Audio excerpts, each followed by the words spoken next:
एक घने सब्ज जंगल में जहां हुआ में ताजा मिट्टी की खुशबू बसी थी। दरख्तों के पत्तों से धूप झिलमिलाती हुई नीचे गिरती थी और परिंदों की आवाजें हर सुबह जंगल को जिंदा कर देती थीं। लेकिन इस पुरसुकून जंगल के एक कोने में 4 खतरनाक शेर रहते थे। वो रोज शिकार करते, जंगल में धाड़ते और हर तरफ खौफ फैलाते रहते। जंगल में सिर्फ 2 ताकतवर मखलूक ऐसी थीं जिनसे ये शेर हमेशा डरते थे। 2 मुत्तहिद बहादुर हाथी। जब भी शेर उन पर हमला करते, ये दोनों हाथी एक साथ सीना तान कर खड़े हो जाते। उनके कदमों की गूंज जमीन हिला देती और शेर हर बार शिकस्त खाकर भाग जाते। बार बार की हार से तंग आकर एक दिन शुरू ने चालाकी से मंसूबा बनाया। हम ताकत से नहीं, चाल से जीतेंगे।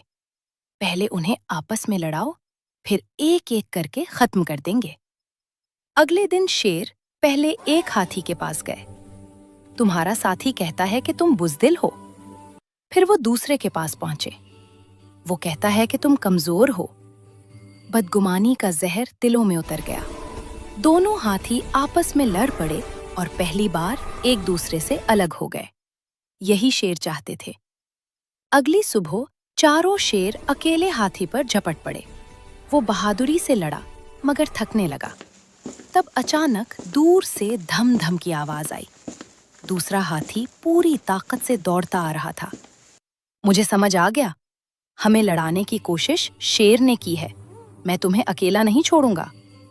दोनों फिर एक साथ खड़े हो गए और एक ही धाड़ ने चारों शेर भगा दिए। सबक: बदगुमानी दुश्मनी पैदा करती है, इत्तेहाद में ताकत है।